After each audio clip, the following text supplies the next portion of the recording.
Hello, everyone. Thank you for joining us today.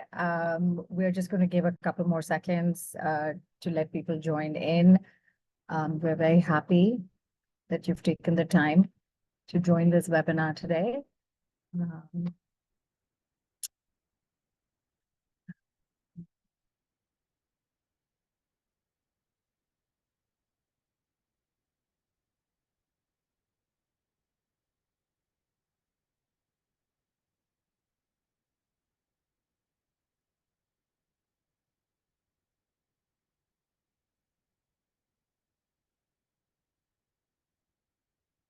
We'll start now.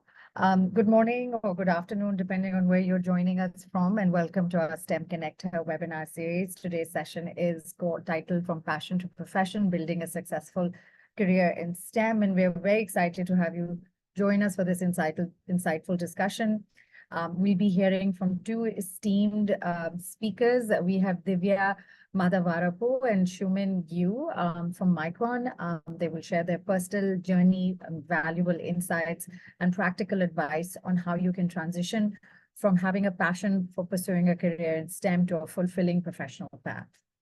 We hope this webinar will inspire you and empower you to pursue your STEM dreams and achieve your career goals. Here is the agenda for today. I'll give you a brief overview of who we are, the Asia Foundation, and tell you a bit about the program, the STEM Connector program, and how you can get involved with it. Then we'll hear from our wonderful speakers. We'll make sure to leave some time for Q&A. If you have any questions, please type them in the chat. And then we'll close with, what upcoming events, etc. And also, I just want to let you know that you can earn a certificate of participation. So if you stay till the end, there'll be a QR code that you can scan to provide feedback, and then you can get a certificate of participation. So the Asia Foundation is a international development organization. We're headquartered in San Francisco. And we have a presence in 20 countries in Asia Pacific. We've been working in this region for over 70 years in a range of areas, from strengthening governance, empowering women, expanding economic opportunity, etc. But increasingly, we're doing a lot of work related to the digital economy and the future of work, partly because the rate of economic digitalization has been really high in Asia. However, not everyone is benefiting from it uniformly, especially women. We see that their participation in the digital economy is lagging behind. When you look, for instance, at careers in STEM, what you see is that women are grossly underrepresented, not just in Asia, but globally. As you can see from this World Economic Forum report, that new entrants in STEM, when compared to non-STEM careers, are less than 30%. That's almost half of what you see in non-STEM careers. And the trend is more concerning as you go up the career ladder. What you see is that not enough women tend to stay in STEM and rise up in leadership ranks. And this is a problem because, again, research has shown that in tech firms, if you have more women in leadership roles, your ROI can increase by up to 34%.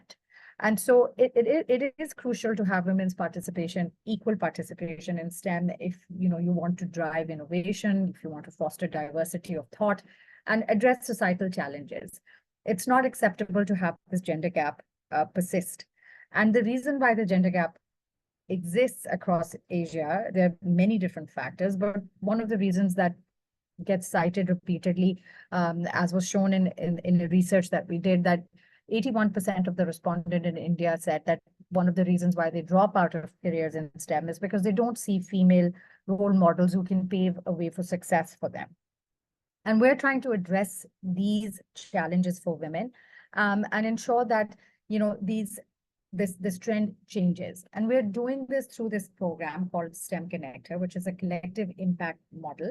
We bring in corporate partners, we bring in government partners and academic partners, and we work together to build a network of networks across the Asia Pacific region to bolster the next generation of women by providing the networks and the learning resources and opportunities that they need to not only enter STEM successfully once they graduate from school, but also to thrive and make it to leadership positions. Our corporate partners, we're proud to partner with a range of corporate partners that are leading employers in STEM, which include obviously Micron, Cisco, Estée Lauder, AWS, Microsoft, VMware, Pratt & Whitney, Fiverr, Newell, and Cognizant. And how this program works, let me just give you a brief overview of what we offer through this program. One is this industry series, speaker series, right? Like webinars like this. We have a monthly webinar where you can join from anywhere in Asia and hear directly from leaders in STEM, both about trends in these fields, but also professional insights and inspiring stories of women who are thriving in STEM. We also have a regional mentoring program where we offer both one-on-one and group mentoring on our platform. I'll share more information how you can join our platform. We have over 100 mentors from our corporate partners that have profiles that have joined this program, who you can directly access through our platform. You can send them a message, you can set up a live mentoring session, or you can ask them questions through chat. We also allow opportunity for peers to mentor, for women to connect with other women, both in countries where they are, but across the region.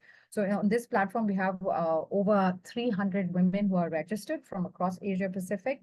You can connect with any of them, find out about opportunities or experiences women have in Japan or Korea, India.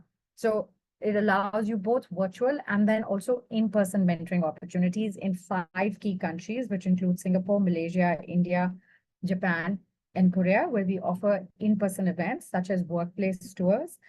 We work with your universities to organize tours to leading employers in STEM, where you can get tech demos, you can speak with employees that work over there and get a sense of what a transition from school to workplace would look like.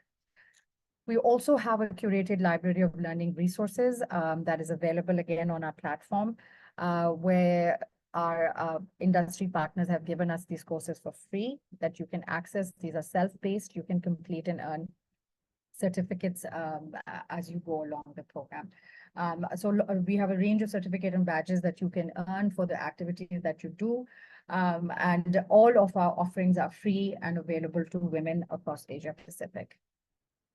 Now, how can you get involved? It's very simple. We have a QR code here. We have a URL that takes you directly to our platform that you can set up an account. It takes less than 5 minutes. You just have to give your email address and set up a password. Preference is to use your university, your school email ID. That way, we will know that you're a student and which country you're from. And you can link up with speaker series, with mentors, with learning resources. We have 2 speaker series coming up next month. One is going to be led by very senior Estée Lauder management. These are women who've thrived in their careers. You will be hearing live from them. And then we have one related to cybersecurity led by Cisco. Now, I hope you'll join the program. And if you have any questions, you can type them about the program. You can type them in the chat session. Now, before I hand over to the speakers, I just want to thank them for their time, for joining us today and offering their insights. I'll just briefly introduce them and then hand over to the speakers. So our first speaker is going to be Divya, who is a senior verification manager at Micron. Divya's career in semiconductor industry started 17 years ago after graduating with a master's degree from NC State University in USA. Over the course of her career, Divya has had the opportunity to contribute towards verification of enterprise storage devices, mobile and automated SoCs, and mentor several engineers in the process. She has expertise in design verification, both at IP and SoC level. Prior to joining Micron, Divya has also worked at Microchip and Samsung. Divya has been with Micron for over 3 years, and her team is responsible for verifying and ensuring quality of Speedway IPs that cater to MNAND and SSD controllers. Divya is currently part of the core team for STEM Kaksha program that connects Micron volunteers with government school children to promote STEM education. Outside of work, Divya enjoys reading nonfiction, playing strategy board games, and is a fitness enthusiast. Our second speaker is Xiumin Yu, who has held roles across HR and global mobility and a recent transition heading the entire global mobility function at Micron for APAC and EMEA. She has played pivotal role in significant expansion projects and senior leadership relocation, including facilitating several CEOs' direct report assignments. Xiumin has been instrumental in driving and pioneering new initiatives and transforming the role of global mobility into a more strategic function. She was named the Rising Star of the Year in the FEM EMMA America 2022, and her team has also received several awards. Beyond her professional achievements, Xiumin is deeply committed to diversity, equality, and inclusion. She was previously the co-lead for Micron Women Leadership Network, where her team earned the HR Excellence Award in Empowering Women Strategy in 2023. She has also influenced the integration of DEI principles into the mobility program. Her dedication to these values is a true testament to her leadership in creating an inclusive workplace.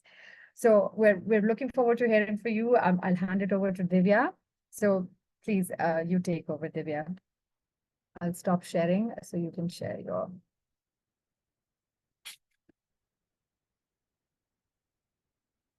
Thank you, Marine, for the introduction. Just give me a moment. I'll share my screen.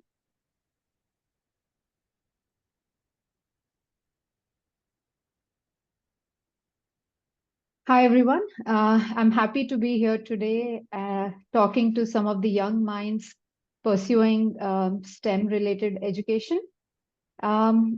Today, I plan to talk about my career journey in the semiconductor industry.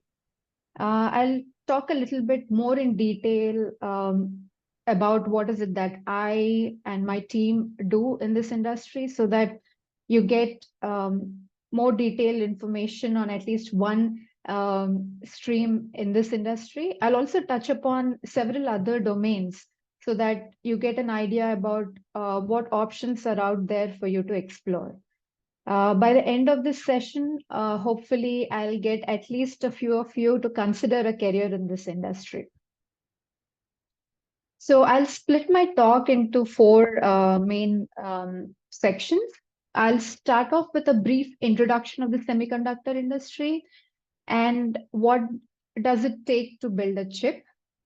I'll then talk about what is it that I do and how I got into this field, what helped me grow in my career, and how can you get into this field. I'll talk about some important skill set that is required.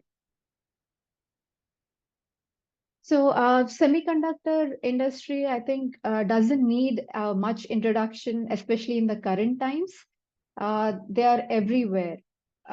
They're part of, they are the brains behind any gadgets that you pick up, be it your smartphones, smart watches, gaming consoles, even your automobile infotainment systems. Semiconductors are pretty much everywhere. You pick any gadget and you'll at least find a couple of chips in them. This industry is growing and continues to grow with technological advancements as in artificial intelligence, which would mean there would be more investments in this industry and more jobs as well.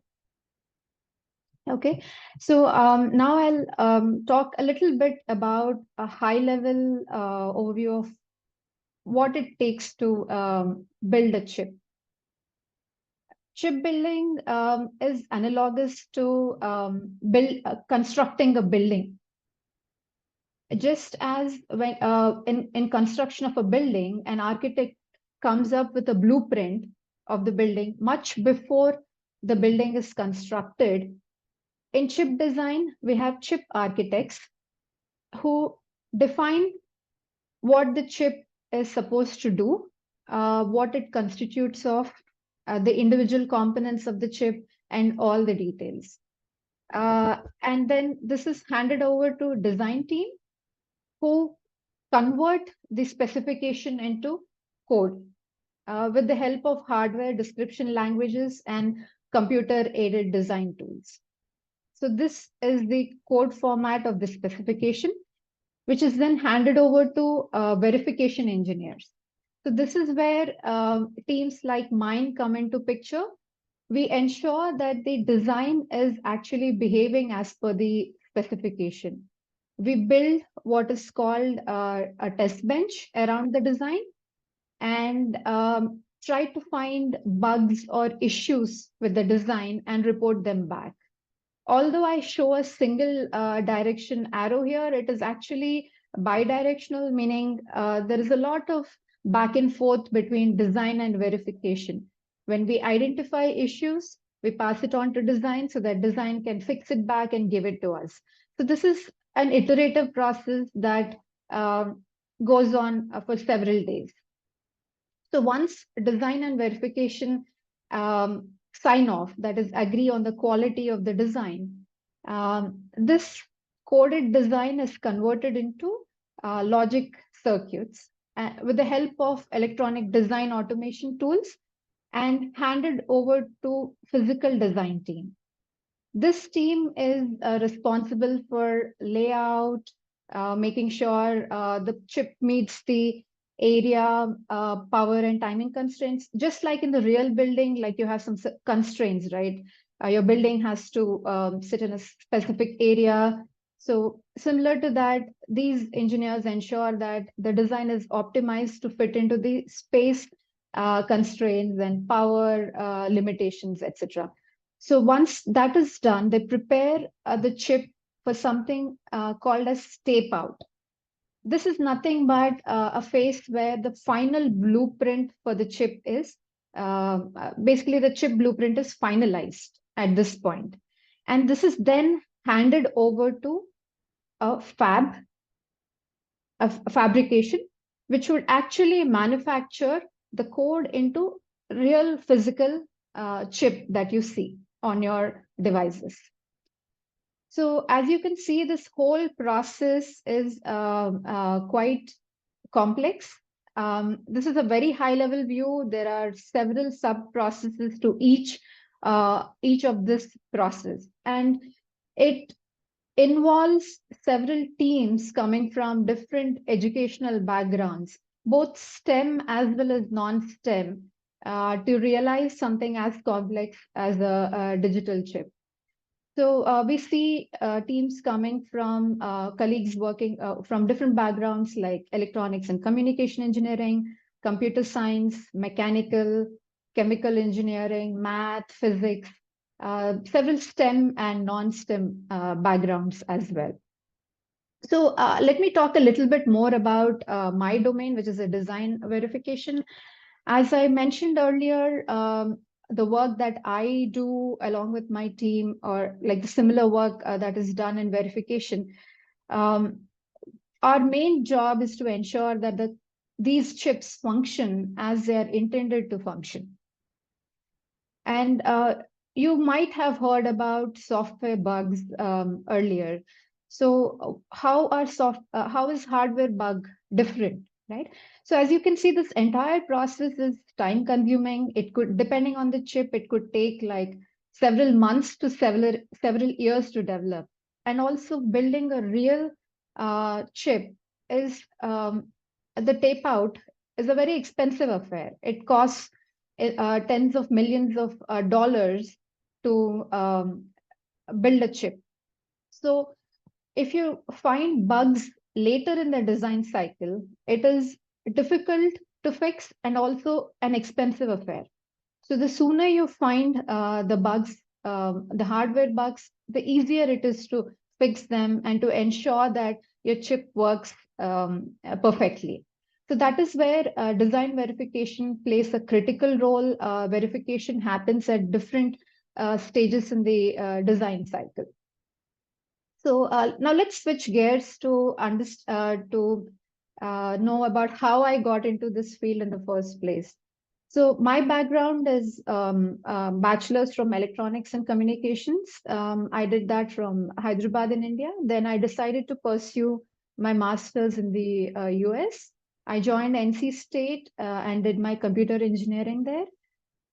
In third semester of that, my master's, they introduced chip verification course for the very first time. It had limited enrollments, and I found it interesting and happened to sign up for it. The course turned out to be really good, and the final project involved us finding bugs in an intentionally buggy design. So all the individuals who were taking the course, we raced against a deadline to find maximum amount of bugs. So this was like a hackathon kind of experience, and I thoroughly enjoyed it. And that one course decided the career path I would take up. So this was back in 2007. And once I graduated, I started applying for verification roles. And I joined as an entry-level verification engineer in PMC Sierra, now Microchip. And then slowly grew to take up and lead verification efforts, and then manage a team of verification engineers. So what helped me grow in my career, as with any other field, I think no secrets here, putting in the hard work, delivering consistently and reliably helped me grow. When I initially joined as an entry-level engineer in PMC Sierra, I was not treated like an inexperienced engineer. I was given responsibility of verifying a block almost straight out of the college. And my mentor and lead back then had a lot of confidence on me, more than what I had on myself. Definitely, I struggled in those initial years, but also learned equally. And then I built confidence that I will be able to handle bigger blocks. So what I think is, you don't have to know everything upfront. You have to work on building your fundamentals, and then you can figure out the rest as you go. By being curious, asking the right questions, and basically taking up ownership of whatever it is that you take up, and see it through. Make sure you are delivering reliably and consistently. And I think that has helped me grow in my career. So coming back to the different fields in semiconductor industry, like I mentioned earlier, it can only happen with people from different backgrounds coming together, like building a chip. So you can explore opportunities in like hardware design, verification, or layout, physical design, and also on the software and firmware side, because these chips have software firmware running on it. So you can explore that. There are opportunities in AI, ML areas, and also each step in building the chip requires a lot of software simulation tools. Just as in construction, like you require a lot of specialized tools, even for chip building, each stage requires a lot of specialized tools to simulate the design. So you could work as you could look out for opportunities as a CAD engineer, computer-aided design tools, to create those tools that we use in different stages. So even with AI, ML, you can help right from design to manufacturing to make the processes more efficient at each level. Also note that as a chip in this industry, you'll also get to build the chips that enable these technologies like artificial intelligence in the first place, because chips are the backbone for almost every new technology that comes out. So you'll always be in the forefront of new technological developments, probably AI now and other new technologies that come up in the future. So these are some areas where you can explore in the industry. You can find a lot of resources online to learn more about the skill set that is required. But I will talk a little more in detail on the skill set required if you are interested in exploring chip verification as a career. Basically, you need to have your digital design fundamentals, logical thinking, problem solving skills, programming concepts like object-oriented programming, and some basic scripting is required. And specifically for verification, you can learn languages like System Verilog and a verification framework called UVM, Universal Verification Methodology. Again, you can find a lot of information online, but I will post a few resources now in the chat that you could go and explore.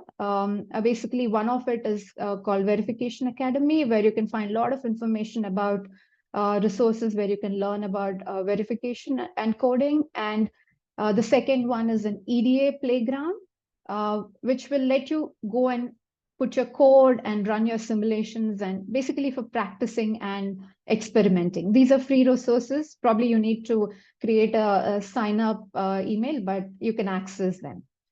So I would say this is an exciting field. There's a lot of opportunities to learn and grow. And with tech, I find that you don't need to know everything upfront. As long as your fundamentals are strong, you can always learn on the job by being proactive and continuously learning. So before I end, I would like to give a book recommendation. If you're interested in learning further about the whole semiconductor industry, this is a great book. It's not technical. It does have some elements, some technical elements to it as well. But this is a book that anyone who enjoys reading can read and get more information. So hoping that at least some of you would consider a career in this industry. I'll stop here, handing over to you, Shuman. Thank you.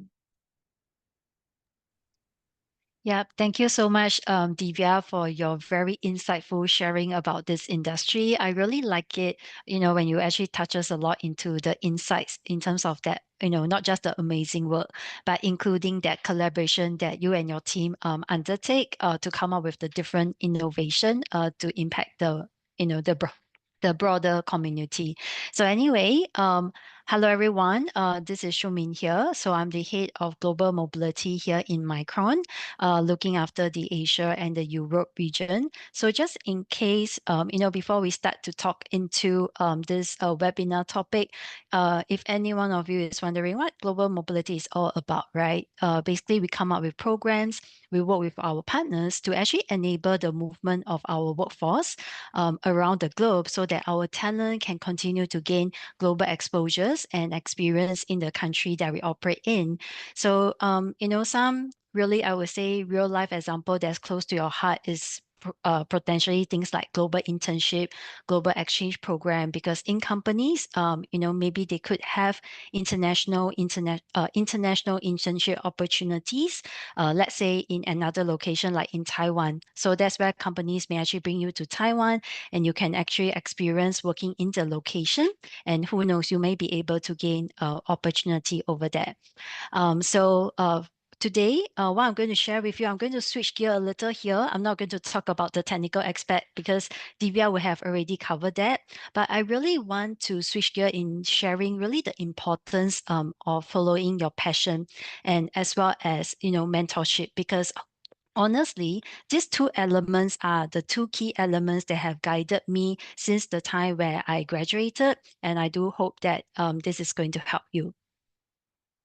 So next slide, please.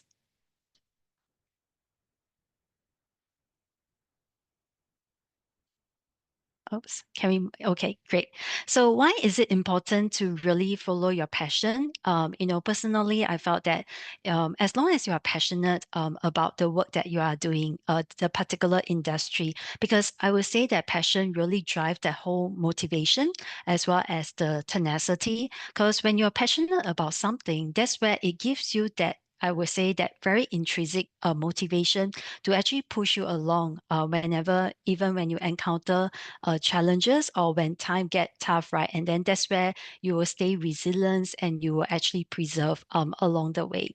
And I think one very important thing is, in everything that we do, I think, as we have that passion because you like it very much, and that's why it will actually allows you to think out of the box. And thus, I would say that that's how passion does, fuel that creativity, because when you love something that you do, you are most likely to think about a more innovative solution when you encounter a problem rather than, doing things like how it used to be. And I think one very important element, which I really discovered along my career journey, is that when you follow your passion, basically your work very much align with your personal values and your belief. And in fact, I would say that when you actually accomplish something, that's where it can actually drive a greater sense of purpose as well as fulfillment. So a little story to share with everyone. Basically for myself, I'm actually STEM by training. So I did computing during my university days in one of the university based out here in Singapore. So during my university days, I was actually in this faculty club where we go out and engage with students to share with them why they should study and be part of the faculty. And I think that's how, it innate my passion to work with people. And truly, I would say that how I really started my, people organization. And I really love this STEM industry so much that I decided to join the HR organization in a STEM related industry. So along the way, I did different roles. And in fact, I had this promotional opportunity that came along. And that was when, it brought me to an area where I was actually focusing more on process and system. And along the way, I realized that, okay, maybe to a certain point, it doesn't align too much with my passion. So I was actually at the stage where to kind of make a decision, right? And in fact, that was kind of like a turning point for me. And I decided that I think I really love, working on people's matters. And that's how I decided to basically let my leader know about where my passion truly lies. And that's how I've been in my current role for coming close to a decade. But because I love it so much, right, that's where I was able to drive different innovation from, doing I would say more a country role to a regional role and now a global role. So thus, I would say that I really love this quote so much whenever I see it, that when you really choose something that you love to do, it's no longer a work anymore because you are enjoying it. And that's where you do want to make a difference. So next.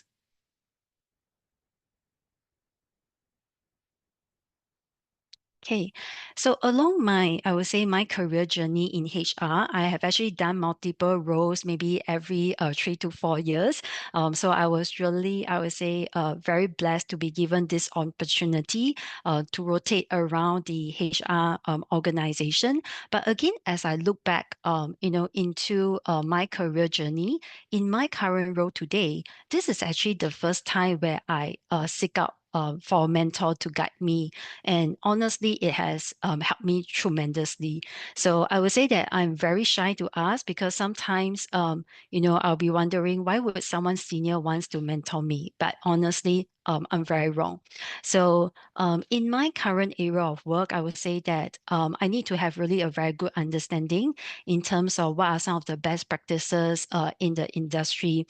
And it is the same in every work that you do, whether is it in the HR related field or even in the STEM field, because we want to know what are some of the, the trends, the innovative solution, what the work that we do, how is it being benchmarked, right? To to the rest in the industry.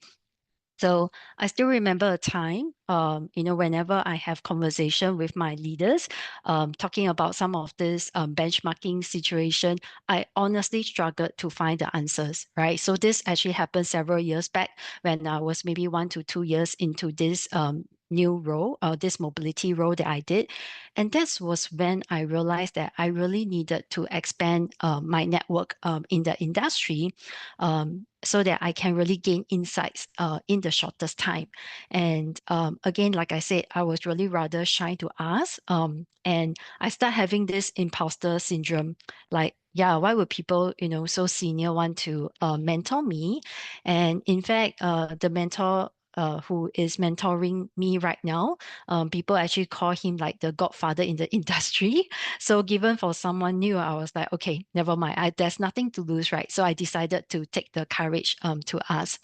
So really through my experience, like what I've put down over in the slides here, honestly, for mentor, that's why they are here to share their experience and their expertise. So at the end of the day, as the mentee ourselves, I think we need to be very clear in terms of what do we want to develop in, right? And that's where the mentors will be able to share with you their knowledge and expertise.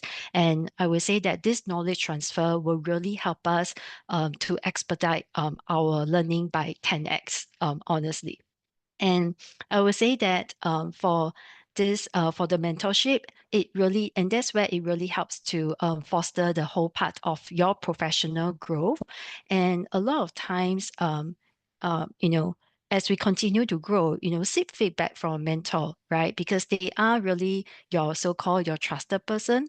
And that's where they can also be your sounding board when you actually encounter into a situation. And I think earlier on, if you have joined us right from the start, I think in the opening video, one of the persons, Selena from Estee Lauder Company, she has also mentioned this, that the mentor actually serve as a role model, where it does help to inspire the mentees, to their achievement and their experiences. Because if you actually see someone who is there in the position, it really allows you to kind of dream that, okay, I want to get there one day.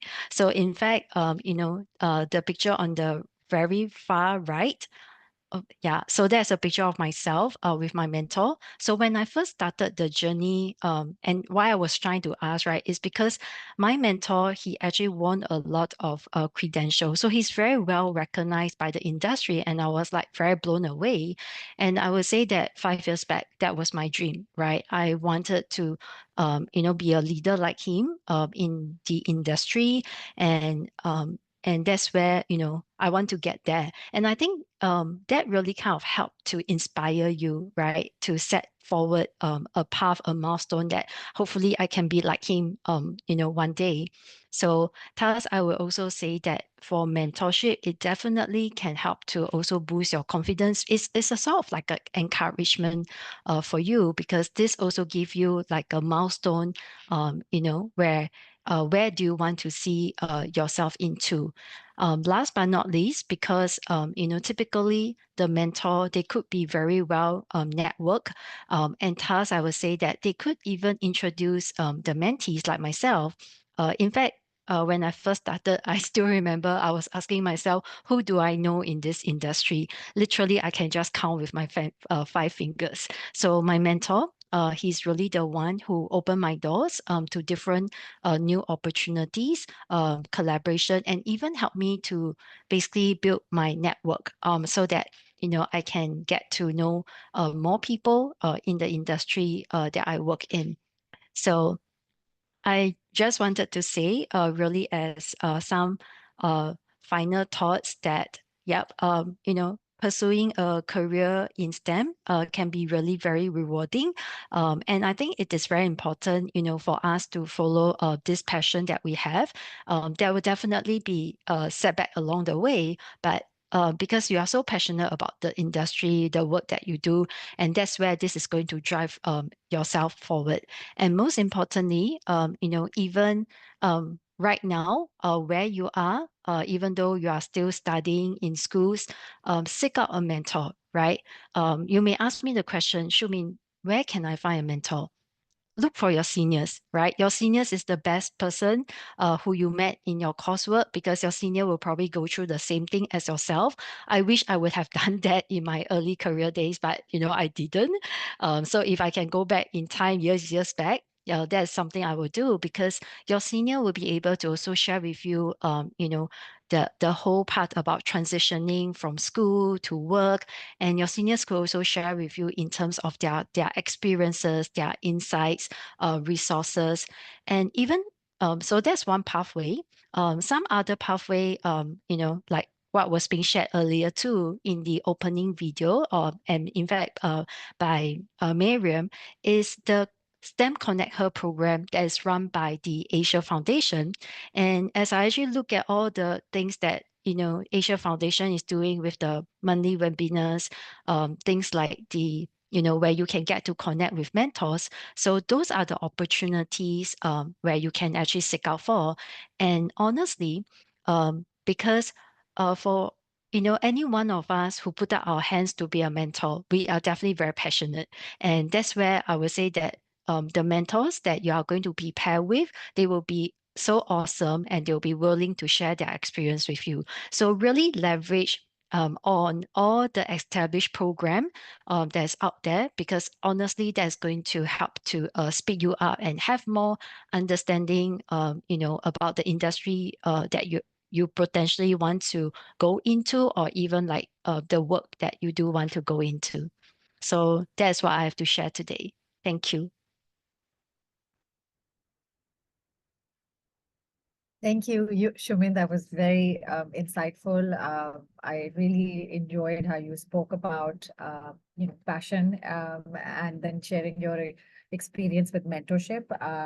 I think a lot of our participants, especially young students, feel the same imposter syndrome or feel shy when it comes to approaching someone who's older than them, more experienced, and they wonder the same thing as to why somebody would want to take time out. To guide them. However, the fact that you both are here today, speaking to young students, and I know that you've also offered your time on our platform, Xiumin. I know I've seen your profile on our mentorship platform. So there are people who are devoted and are committed to guiding young women succeed like yourself. So thank you for sharing that from your own experience. So we're going to open the floor for questions. If there are any, please go ahead and type them in the chat session. I'll just start out with one question while we wait for the questions to come. So what do you see as the future trend in not just verification, but in the whole field of semiconductors and chips, etc.? And how are new technologies like AI or ML going to affect that? Do you see anything changing? Any trends that these students should watch out for? Both Xiumin and Divya, you can answer this question.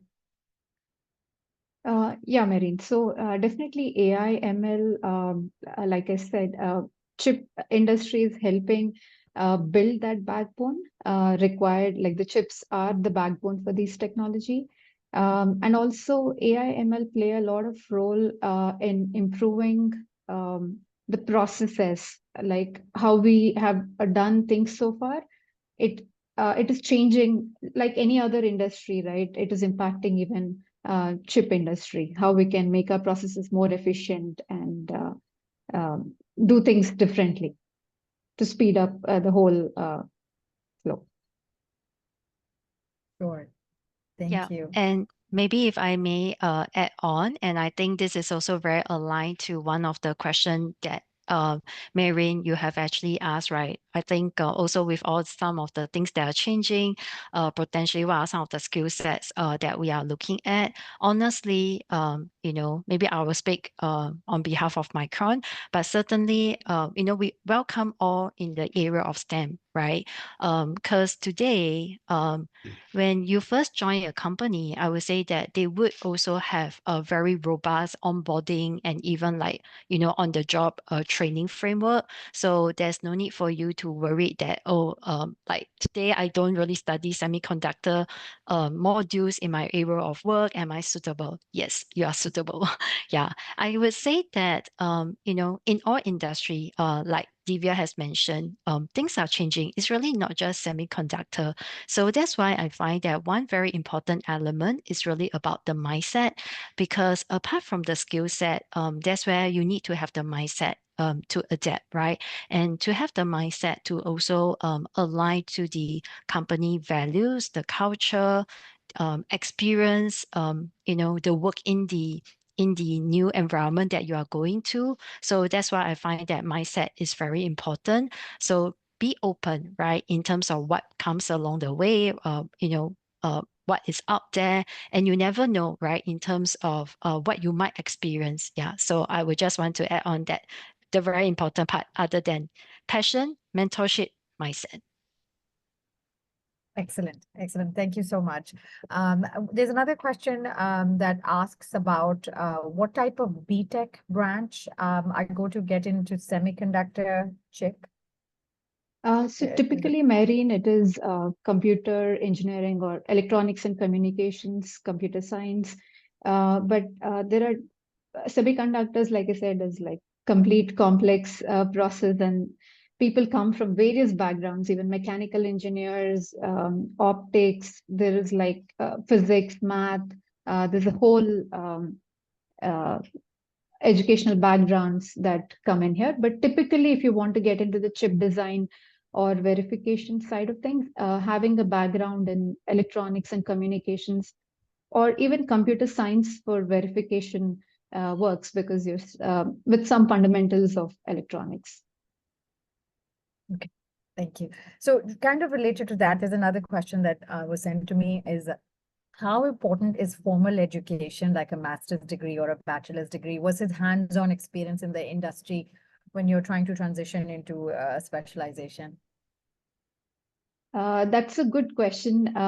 So typically, if you start off, I think, from a different stream, there are companies that even hire you with like formal training that you get out, meaning not your educational background, but you could study about the field and get in. But it's a lot easier if you have the required educational stream, but it's not impossible. I'm not saying it's impossible to get into these fields with exploring, but it could be a little challenging as opposed to you having an educational background in the first place. Sure. Okay, makes sense. And my final question is that I know, Shumin, you spoke about the importance of mentoring and overcoming imposter syndrome. But are there any strategies like more hands-on strategies, especially coming from a perspective of students who might not have seniors or colleagues yet, right? So are there any strategies to become more visible in a male-dominated industry, right? Especially from a woman's perspective, a woman's perspective. So any strategies that might have worked, especially when you're really early in your career or when you're still a student. In one of our previous sessions, one of the things that was shared was, being active on LinkedIn and connecting with prospective employers or people you would want to work with. So are there any other strategies that you can think of that might be relevant to our audience? Yeah, I will still say that really taking advantage of some of the programs that is available out there. So in fact, if today you do not know where to start, like for example, with this STEM Career Hub, this is basically like the best, I would say the best strategy. If you ask me today, like I have nowhere to start, I will go to this first, because I would say that there's already a very curated there's already a very curated program in terms of what is being built in under the STEM Career Hub, not just from having the ability to link the students up with a mentor, but also be able to attend the different webinars topic. And I think that's where start small first, because I think sometimes when we think about, oh, okay, I would like to have a mentor, but and you start thinking about the different plans. So we don't have to, think too broad. So start small. Like for example, start with the STEM Career Hub, because you never know how potentially this may potentially lead to part 2 or part 3. Yeah. So if you ask me, Mary, I would say that the strategy will be start small, take action, sign up for the STEM Career Hub. So if you're already maybe a member, or you have already signed up, for this program, take advantage of the different money webinars that's available. Or if even like, the mentorship, like, I'm a little too shy to start, just click on the link and register yourself. Excellent. That's excellent advice, Shumin. Thank you so much. And just adding on to that, I would really encourage you all to check out our platform, to participate in more webinars like this. You never know, anything a speaker here can say, and it can spark something, and it can change the trajectory of your career.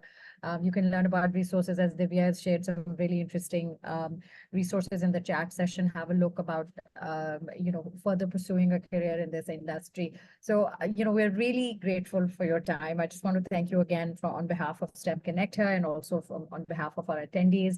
I just also want to share with our participants that there's a QR code here. If you scan it and provide feedback, you can earn a certificate for participating in this event. And we also value your feedback, especially if there are any topics that you want us to cover going forward. So please do take a second to scan this and provide us with your feedback. So thank you again, Divya and Shumin. We really enjoyed hearing your perspectives and about your journeys. And we hope to stay in touch and have you participate in this program in other ways. Thank you so much. Thanks for having us. Thank you. Yeah, thank you. We'll leave this QR code up for a minute, so please scan this before you check out. Thank you.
And Shuman, you can, log out. We'll just wait for the participants as they're doing the codes. I know your time's valuable, so we'll let you go and carry on with your day.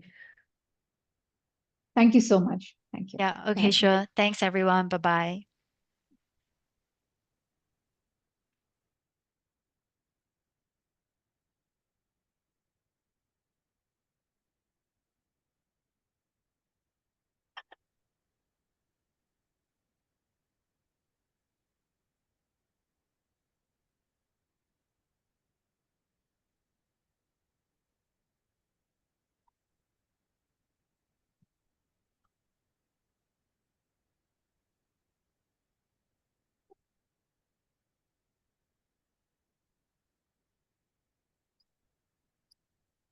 Thank you, Marian. I'll also share the link again in the chat, just in case students want to click on the link, it will be much easier.